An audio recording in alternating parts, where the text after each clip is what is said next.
Good evening, ladies and gentlemen, and welcome back to another edition of Wow, Lynch, Wow, dedicated to filmmaker David Lynch and the triumphant return of Twin Peaks. If you're not caught up on the first 4 episodes of the new season, I strongly suggest you stop watching now, as there will be spoilers. So, viewers and listeners, be warned. In this edition, I'm going to ask 25 pressing questions that I have about the new season, and I'm quickly going to speculate on possible answers. This will include questions surrounding the new material as well as the old material. So without further ado, let's rock. Number 1. What is the significance of the gold pearl? When Dougie was seemingly banished from reality, having already served his purpose, all that remained was the gold pearl in the green ring. I suspect that this might have something to do with Cooper's reformatted brain and his newfound good fortune, but I haven't the slightest clue how they might actually be related. Number 2. What was Bad Coop's path during the last 25 years? I want to know what happened in between the time of How's Annie, when we last saw him, and the rock star Coop running around now wreaking havoc. I imagine he's done many an evil deed during this time, but beyond that I haven't got a clue. Number 3. Who is running the research pertaining to the mysterious glass box? Many viewers pointed out the bonsai tree in the room looked exactly like the one that Wyndham Earl used to bug the police station 25 years ago. I don't know if this means it directly ties into Earl himself, but I'm imagining there's probably some type of connection here. Number 4. What is the significance of 119? A lady who appeared to have a substance abuse problem repeated this phrase several times in her brief appearance on screen. Her mannerisms and her inverted assembly of words lead me to believe she has some type of connection with one of the lodge spirits. Number 5. Does Sonny Jim have a lodge connection with the warm milk waiter from the Great Northern? And what was my personal favorite scene from the first 4 episodes that ultimately led to Agent Cooper's first hot sip of coffee in 25 long years, Sonny Jim gave Coop the thumbs up, and he did this in an eerily similar fashion to the old waiter. I'm guessing there's something there. Number 6. What the hell was released from the glass box? Did some kind of evil hitch a ride with good Coop? What the hell was that? Some type of evil entity from the lodge is my best guess, but who the hell knows? Number 7. What did Laura whisper to Cooper, and what happened to Laura? Unlike the last time we saw her whisper to Cooper, whatever she said to him this time, it seemed to cause Coop a great deal of discomfort. And then before we knew it, Laura was sucked away. Was this some kind of self-sacrifice of sorts on her part? I have no idea. Number 8. What exactly did happen to Annie? There's been no mention of her. When we last saw her in season 2, she was said to be alive, and in Fire Walk With Me, we saw Annie warn Laura, and that brings me to number 9. What became of the diary entry Annie told Laura to write? Lynch kept that scene in Fire Walk With Me for a reason. Annie informs Laura that Good Coop is trapped in the lodge, and she tells her to write that down in her diary. I'm wondering if this couldn't be what's missing, although I have no idea how that might potentially be tied into Hawk's heritage. Regardless, the diary entry, I strongly believe, is something that has to come back into play sooner or later. Number 10. Was Wally Brando fathered by Dick Tremaine? I think he almost certainly was, assuming he really is their son Wally, as I read an interesting fan theory that the real Wally might be dead.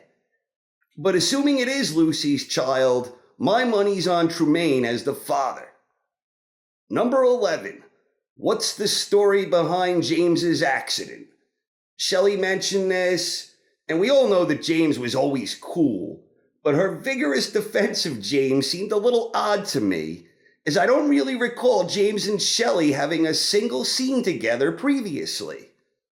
I'm not sure if this question is significant in the grand scheme of things, but James is really cool, and I definitely want to find out what happened to him.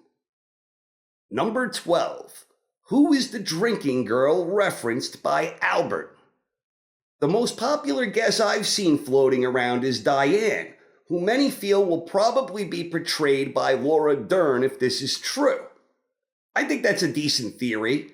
I initially thought it was Ronette Pulaski, but now I'm a little less convinced.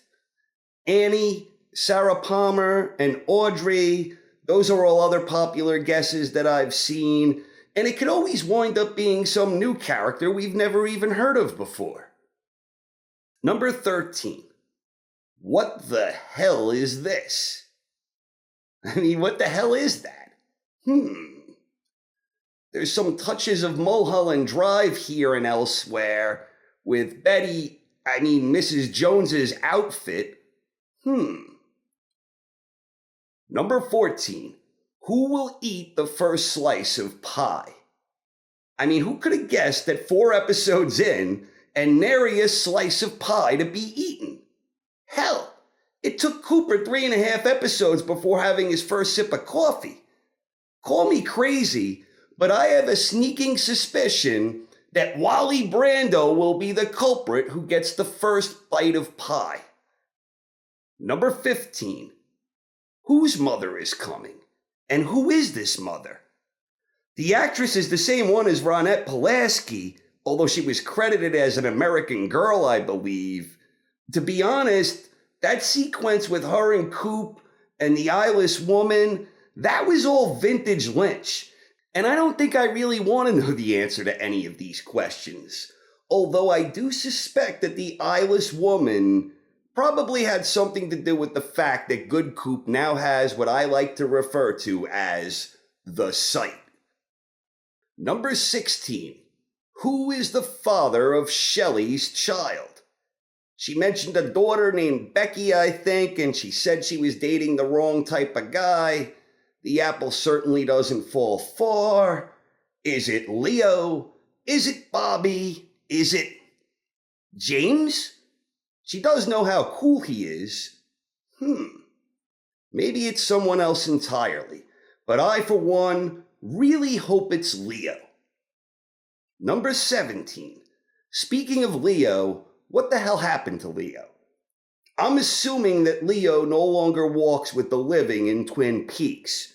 But what I really want to know is, how long was he holding that rope?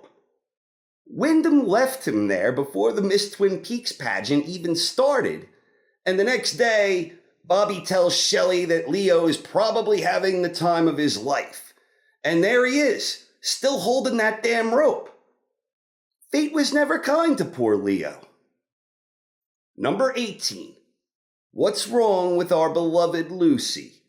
The cell phone, the thermostat, the unrelenting consistency in hairstyle and attire. Something is clearly wrong with Lucy, which makes me wonder if the fan theory claiming that the real Wally Brando died might not have some merit to it. I almost get the impression that Andy is kinda rolling with the punches in the same way that Ed did with Nadine when she thought she was a high school cheerleader. I know that Lynch loves using Lucy for comic relief, but I really think there's something more going on here. Number 19. Why did Bad Coop repeat himself? When imprisoned Bad Coop speaks with Cole, he delivers the following piece of dialogue not once, but twice. He said, quote, I was a little bit behind schedule when my car veered off over across the road and I had my accident. I need to be debriefed by you, Gordon. Spooky stuff. I'm not sure if it really means anything, but it was brilliantly awkward nonetheless. Number 20. Does Chad really communicate with his pine cone? I'm guessing no, but I absolutely love the way Andy was growing more and more perturbed with that fella, lashing out in defense of the log lady of all people. Andy's body language during that terrific sequence was absolutely sublime. Number 21. What was the significance of the giant's words in the beginning? And what, if any, was the significance of this scene being black and white? I don't know, and I'm not even going to venture a guess. Number 22. Am I the only one who thinks that when Good Coop regains his memories, that he's going to be asking all sorts of questions about Annie and Wyndham Earl? I'm convinced myself this will eventually happen. We've seen evidence that time is a little bit warped in the lodge, and when Good Coop becomes real Coop again, I'm imagining he's going to be completely lost, and not just in terms of events he's missed, but even with simple things like the incredible technological advances that have happened over the last 25 years. Number 23. Did Tracy set up the young man monitoring the glass box? I strongly suspect she may have. I'm not sure if it was sexual activity that triggered the entity in the box, but the guards were missing, and her advances on him definitely seemed to have ulterior motives. Regardless, I personally thought it was great that such an important monitoring job would be left to some broken down young guy who seemed to lack the discretion and professionalism that monitoring job required. Lynch really loves his broken down youth. Number 24. What happened to the guards? Cole specifically mentions guards, plural. Not only were they not there when they were needed most, but it was mentioned that they were all actually missing. I have no idea what happened to them, but this is certainly an intriguing mystery in its own right. Number 25. What exactly does Gordon Cole know about Project Blue Book, the Blue Rose, etc.? I always had the impression that Cole knew far more about the supernatural than was ever actually confirmed. There have been hints of it throughout the series, especially in relations to Philip Jeffries, which has mysteries of its own. I don't know that we'll ever get a satisfactory answer here, but I'd sure like to at least learn a little more. So that's all I got. Hope you enjoyed the show, everyone. Please share your thoughts and theories in the comments section, and keep an eye out for future episodes. Thank you for watching, and have a good night.